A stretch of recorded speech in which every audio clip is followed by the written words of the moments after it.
Près d'un an après la signature du fameux accord entre Laetitia Hallyday et Laura Smith, au sujet de l'héritage de Johnny Hallyday, la brûlante question du testament du rocker est à nouveau évoquée.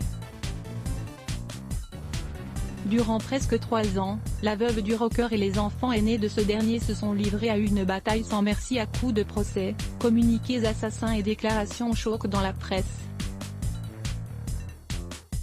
Si Laetitia Hallyday a finalement dû se résoudre à signer un chèque à Laura, mettant ainsi fin à leur guerre judiciaire, pas sûr que les deux femmes réussissent un jour à se réconcilier.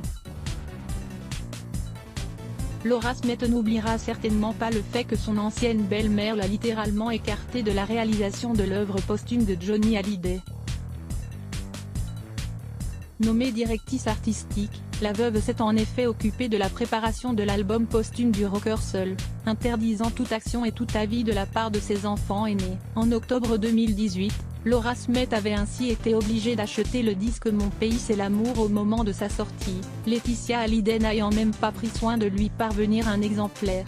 C'est ce que révèle Maître Emmanuel Ravana, avocat de Laura Smith dans l'affaire du testament de Johnny Hallyday, dans le documentaire La face cachée de Laetitia Hallyday, ultime secret sur l'héritage de Johnny, qui sera diffusé sur RMC Story mardi 25 mai.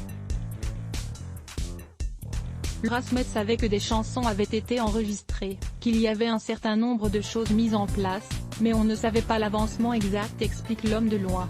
On a découvert au fur et à mesure de la procédure grâce aux éléments fournis par Warner. C'est invraisemblable.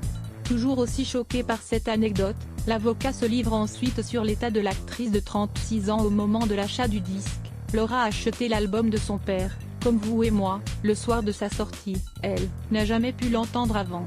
De quoi blesser Laura Smith. Vous pouvez imaginer la souffrance, cet arrachement. C'est quelque chose qui pourrait restera longtemps gravé dans sa mémoire tant c'était un moment difficile et douloureux. Aliénor de la Fontaine à lire aussi @blogtest. Why?